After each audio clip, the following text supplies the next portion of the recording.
Hello students, welcome to the Sapna's Homeschooling YouTube channel, and today we are going to read this lesson, The Fun They Had, and this lesson is from your 9th standard English textbook. नमस्कार विद्यार्थ्यांनो, मी आहे सपना teacher आणि आज मी तुम्हाला हा lesson वाचून दाखवणार आहे.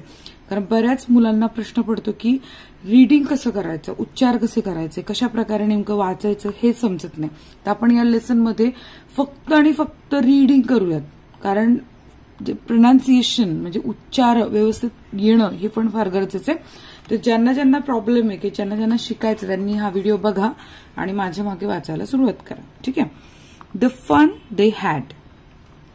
Margie Evan wrote about it that night in her diary on the page headed 17 May 2157. She wrote, "Today Tommy found a real book. It was a very old book. Margie's grandfather once said that when he was a little boy, his grandfather told him that there was a time when all stories were printed on paper. They turned the pages, which were yellow and crinkly, and it was awfully funny to read words that stood still instead of moving the way they were supposed to. On a screen, you know.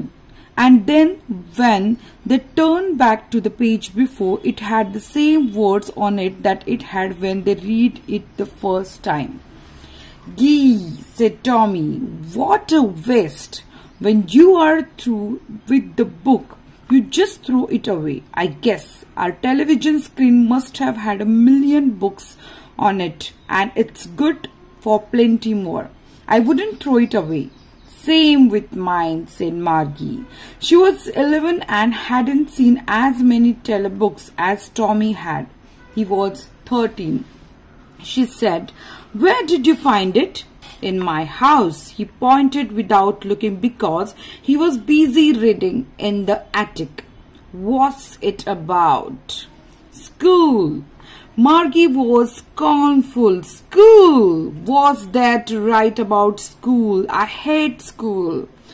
Margie always hated school, but now she hated it more than ever.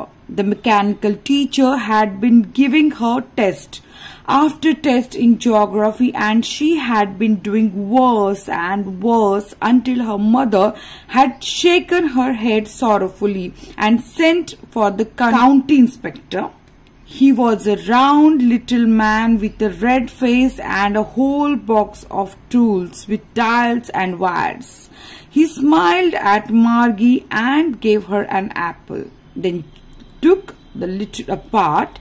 Margie had hoped he wouldn't know how to put it together again, but he knew how all right, and after an hour or so there was again large and black and ugly, with a brick screen on which all the lessons were shown and the questions were asked. That wasn't so bad. The part Margie hated most was the slot where she had to put homework and test papers. She always had to write them out in a punch code they made her learn when she was 6 years old, and the mechanical teacher calculated the marks in no time. The inspector had smiled after he was finished and patted Margie's head. He said to her mother, "It's not the little girl's fault, Mrs. Jones. I think the geography sector was geared a little too quick. Those things happen sometimes. I have slowed it up to an average 10-year level. Actually, the overall pattern of her progress is quite satisfactory." And he patted Margie's head again. Margie was disappointed. She had been hoping they would take the teacher away altogether. They had once taken Tommy's teacher away for nearly a month because the history sector had blanked out completely. So she said to Tommy, "Why would anyone write about school?" Tommy looked at her with a very superior eyes. "Because it's not our kind of school, stupid. This is the old kind of school that they had hundreds and hundreds of years ago. He added loftily, pronouncing the word carefully, centuries ago. Margie was hurt.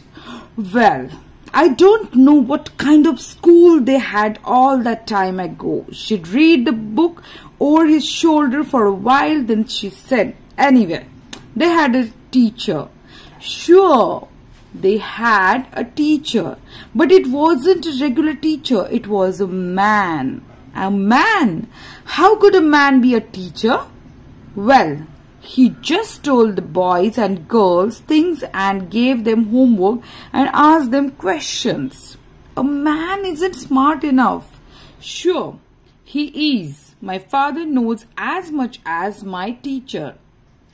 He knows almost as much, I betcha. Margie wasn't prepared to dispute that. She said, I wouldn't want a strange man in my house to teach me. Tommy screamed with laughter. You don't know much, Margie. The teachers didn't live in the house. They had a special building and all the kids went there. And all the kids learned the same things. Sure, if they were the same age. But my mother says a teacher has to be adjusted to fit the mind of each boy and girl it teaches, and that each kid has to be taught differently. Just the same, they didn't do it that when then. If you don't like it, you don't have to read the book. I didn't say I didn't like it, Margie said quickly. She wanted to read about those funny schools. They weren't even half finished when Margie's mother called, Margie's school. Margie looked up. Not yet, Mama. Now, said Mrs. Jones, and it's probably time for Tommy's too. Margie said to Tommy, can I read the book some more with you after school? Maybe, he said nonchalantly. He walked away whistling, the dusty old book tucked beneath his arm. Margie went into the schoolroom. It was right next to her bedroom, and the mechanical teacher was on her waiting for her. It was always on at the same time every day except Saturday and Sunday, because her mother said little girls learned better if they learned at regular hours. The screen was lit up, and it said today's arithmetic lesson is on the addition of proper fractions. Please insert yesterday's homework in the paper slot. Margie did so with a sigh. She was thinking about the old schools they had when her grandfather's grandfather was a little boy. All the kids from the whole neighborhood came laughing and shouting in the schoolyard, sitting together in the schoolroom, going home together at the end of the day. They learned the same thing so they could help one another with the homework and talk about it. And the teacher were people. The mechanical teacher was flashing on the screen when we add fractions 1/2 and 1/4. Margie was thinking about how the kids must have loved it in the old days. She was thinking about the fun they had. So my dear students, here we have finished this lesson, and this lesson is written by Isaac Asimov. तर Isaac ॲसिमोव यांनी हा लिहिलेला lesson आहे. ज्यांना रीडिंगसाठी problem होता त्यांच्यासाठी खास हा लेसन मी रीड केलेला आहे. या लेसनचं मीनिंग आणि याचे मार्जिन क्वेश्चन्स मी याचा व्हिडिओ तयार करणारच आहे. पण हा जर व्हिडिओ आवडला असेल तर या व्हिडिओला नक्की लाईक करा, म्हणजे मला कळतं तुम्हाला व्हिडिओ आवडलाय. कमेंट करून सांगा तुम्हाला कुठल्या विषयाचा किंवा कुठल्या टॉपिकचा व्हिडिओ करून हवा असेल तर, आणि चॅनलला सबस्क्राईब करा म्हणजे तुमच्या येतेचे व्हिडिओ तुमच्या मोबाईलवर सर्वात प्रथम येत जातील. भेटूयात नेक्स्ट व्हिडिओमध्ये. Bye bye.